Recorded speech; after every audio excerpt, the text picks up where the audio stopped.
Hello there guys, welcome back to the channel. Today Apple has released a new update and it's available for all iOS devices from iPhone 5s all the way to iPhone 10 and the iPad Air all the way up to the new one as well, to the Pro. And so on this one is the iPad Air 2. So we've got the fingerprint there, and if I show you guys the back, there is no camera there. So this has the skin, so it's a jet black skin. It looks quite nice with the jet black, so I thought change the screen over. So today I wanted to show you guys, so as you can see, here's a little problem already. It has come out small, which is a bit weird. So that wasn't so good just as we start. So what I wanted to show you guys was a new update that is now available from Apple, and it is iOS 11.2.2, and here it's 63.2 MB, and what this provides is one major security update.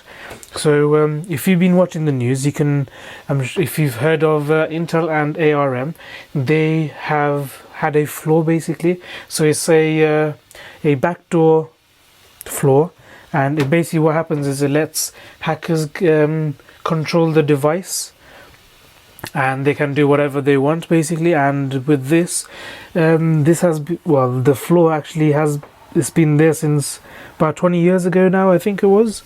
And so it's a hardware problem, and what Apple has done is, obviously they've made a new software update to patch it somehow. And what they've done is, on Safari they've put a security update on that. So on Safari, normally what the hackers do is they go through from Safari, they hack that, and then they try to get into your device. So what they've done is now patch that, so that way you should be a bit more safer. But obviously it's a hardware problem, so software won't be able to fix all of it. So obviously they'll be making new updates for that problem, so they're going to do what they can, obviously the best possible that they can do, to get the problem finished. But obviously, because it being a hardware problem, they probably won't be able to do that. So software wise, they've done a major update, so it helps all the users out a bit at least. So obviously with the new update, so that was the major update. So it's a security update, and it recommends for all users.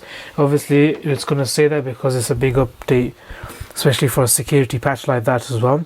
And I'll just show you guys here that on version iOS 11.2.1, available memory that I had was 112.68, and by updating it we got 113.01.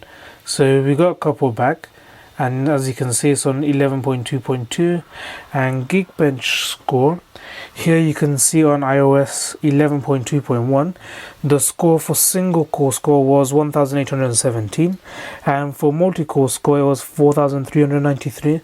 And once it was updated, you can see it's on 1822 for single core score. For multi-core score it was 4389. So you can see the difference here. So for single core it has gone up a little bit, but for multi-core score it has gone down. So it's gone down by 4 points, so obviously it's not much. But obviously Apple has mentioned that the score will actually go down by a little because of the security patch. And they did mention that you won't be able to notice any difference while actually using the device, but it's going to be smooth still. And they just said that obviously with the score wise you will notice a bit of a difference, it will go down, but using it wise every day you won't be able to notice a difference, and you should be fine from that. But obviously with this new security update you should be a lot safer as well, so when you're browsing the internet you can still do your normal stuff. And now that you'll have a little peace of mind that obviously a hacker won't be able to get into your device now, because of the new update with Safari and for iOS. The update is also available for macOS, and it's a update for Safari itself as well, and obviously for iOS devices. So that was basically the major update they have done for iOS 11.2.2. They will be releasing iOS 11.2.5 very soon as well. They did mention that they're going to release it early 2018. So hopefully that should bring out more fixes, and I'm hoping that they get new features and a lot more smoother and faster, obviously, as well. And they did also mention about battery. So because obviously when you go to settings and go down to battery, you don't get as much information. So what they're going to do is get more information for the actual battery itself, so you can see how good it's doing or how bad it is. Because obviously Apple has mentioned that they've been slowing the phones down or the devices down. That is purely because if, for example, if your iPhone battery has degraded quite a lot, then obviously the performance will go down now because of the new software update that Apple has done. And that is because before the update, the battery, if it was on 20%, 30%, 40%, it will just cut off. And obviously now the battery will actually go all the way down till 2% or 1%, then it will cut off. So by doing that, obviously they had to change the performance, so they had to slow it down so the battery can actually last a bit longer instead of shutting down at 20% or 30%. So obviously the downside for that was the performance. You'd lose the performance. So now what they're going to do is give you a bit more information for the battery with the new update, so that way you can find out. Because obviously now they are doing they've always had this service program where you can change your battery for like £79, but then they're putting it down to £29, I believe it was.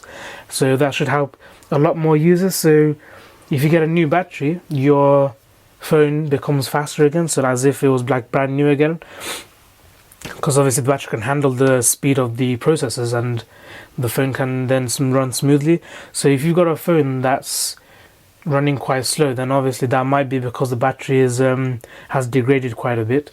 But you can call Apple support and find out as well. They can do tests from their side, so they can tell you if your battery is doing really bad or not, and you can replace it for £29.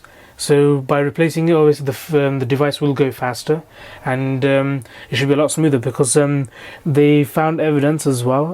There was a Geekbench score where they found the two identical phones where one was actually really bad on the score and the other one was really good, and because of the battery, they changed the battery and they seen that the Geekbench score went back up again. So obviously by changing the battery, it does help if you wanted the speed back. Obviously it will depend on the user if it's worth keeping the old phone or if they want to buy a new one. So it will be up to you guys what you want to do, but I thought I'd just let you guys know that there is a program for you guys if you want to still keep your old phone but make it faster again, so you can change the battery, and hopefully that should help. So thank you for watching. Please like, share and subscribe.